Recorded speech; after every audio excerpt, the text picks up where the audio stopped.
may go up in smoke. The reason I say may here is, yeah, it may go up in smoke because the DOE now dropped the thing that the National Association of Scholars was suing over on behalf of their members, or a couple of their members who couldn't now complete the grant process because they would be forced to violate their own conscience.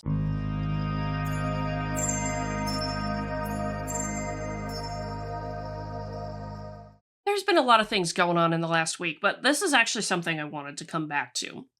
On a previous video, I talked about this lawsuit that was filed by the National Association of Scholars against the U.S. Department of Energy for their inclusion of their requirements for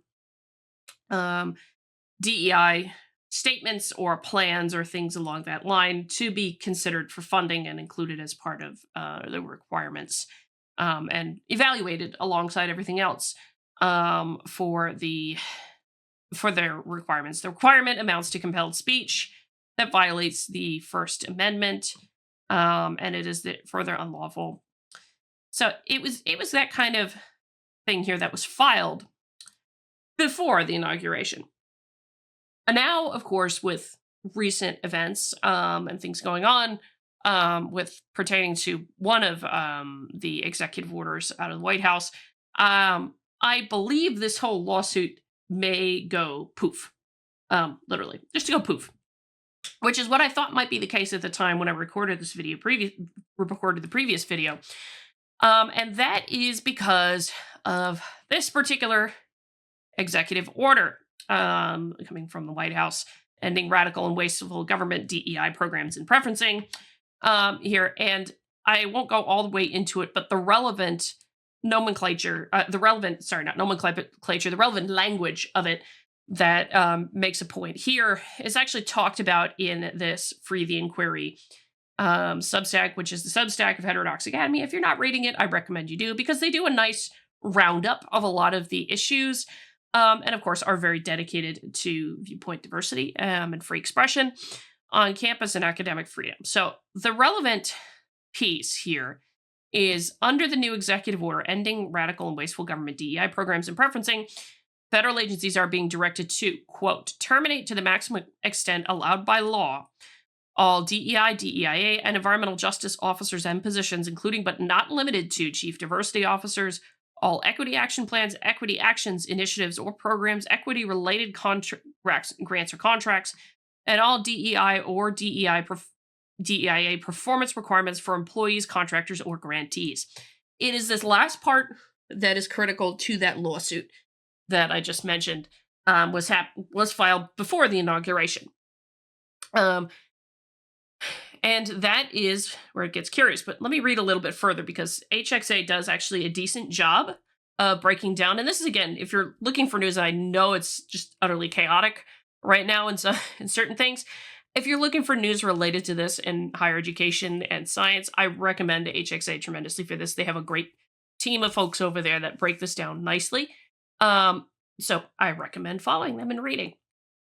Under this directive, within 60 days, federal agencies must terminate any DEI or DEIA performance requirements they previously imposed on the recipients of grants. And it's that last part is exactly the reason why.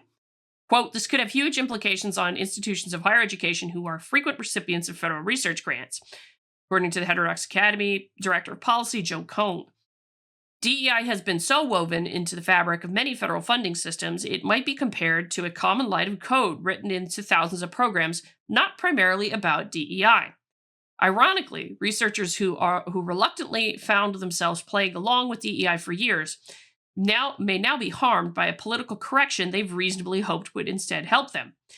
This could be particularly damaging to researchers who have grants approved but not yet funded, and who see their grants terminated as a result. What's going on here? Grants approved but not yet funded.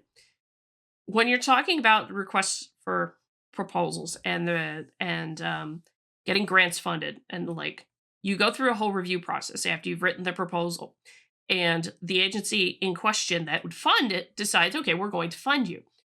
But it does take time to do the paperwork, and oftentimes the grantor and the grantee will agree on a project start date and end date. And that's where the thing about the not yet funded part of this comes in, is because the money starts to roll in shortly before that project start date in some cases, and then there's other different ways that it works.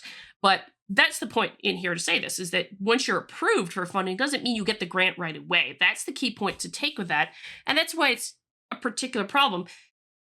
And so it is going to be an interesting thing for some of those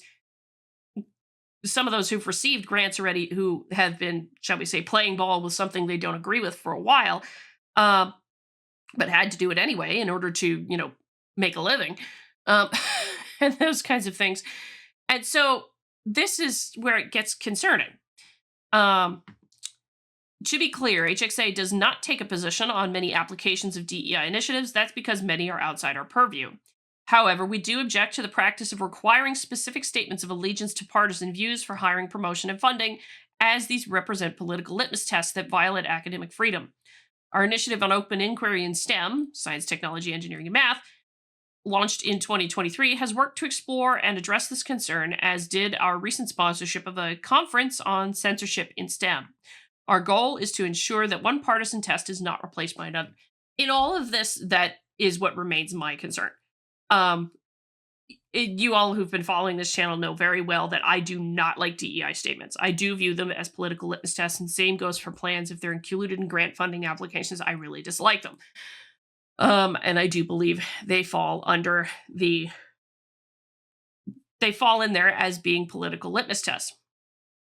But now it is quite highly likely that that particular executive order that I mentioned gets rid of that litmus test, which in at least one case, that litmus test is now the subject of a lawsuit. And that seems to be what happens, as Professor Lawrence Krauss has now shown us here. This is January 27th. This is actually a few days after that executive order. Wow, I never thought this would happen so quickly and completely. This is real progress at the DOE Office of Science. There's a typo in there. Onerous programs harmful to science have now been canceled. Yay, cheers. Here is the email I got today. It basically ends the peer plan requirement, the promoting inclusive and equitable research plan requirement that the Department of Energy had for their as a requirement for grant funding from them. And so this has put an end to that. And that's why I say, go back to this particular lawsuit here, that this whole lawsuit may, emphasis on may in that, go poof. And the reason I say may in this is that obviously that is not even 2 weeks old. That lawsuit is not even, well, actually it's a little over 2 weeks old now. Thank you that I have it right. But may go up in smoke. The reason I say may here is, yeah, it may go up in smoke because the DOE now dropped the thing that the National Association of Scholars was suing over on behalf of their members, or a couple of their members who couldn't now complete the grant process because they would be forced to violate their own conscience, etc. The other thing that could happen, though, in here is a little bit different, in that the lawsuit goes forward, but the Department of Energy, under new leadership, chooses to settle and sets a precedent, a legal precedent in the courts for this kind of thing. That is another option that can happen. What will happen, I do not know. This is going to be a short video because this is the only thing I really wanted to talk about with this things going on, because things like this lawsuit and things like that, and I've seen now from I'm presuming those requirements for DEI stuff in grants has gone poof from a lot of the agency requirements, but assuming so. But that's the one thing I wanted to talk about. The one thing I would emphasize is there certainly is a lot of chaos. And it will be interesting to see, and it will take a lot of time to see exactly what will happen with all of these executive orders and how it trickles down. And that's the reason I have been hesitant to talk about too much more than things where I know there's a very immediate impact and very tangible thing that has an impact on science and on higher education. So I'm tending to avoid talking about this a little bit, just per that, because we don't honestly know all the ways things are going to be impacted. There's going to be a lot of interesting news that comes on that front. But I do view it as a good thing um, to see the DEI requirements ended in in the grant funding process. It's not the job of government, and I would have agreed with the concept of this lawsuit that a DEI requirement in grant funding is a blatant violation of First Amendment principles. So that's all I got to say on that. Let me know what you think. Hit the like button on the door, comment on the video, share the video, subscribe to the channel, all that lovely good jazz. Until next time, I'm Adrian. Stay curious.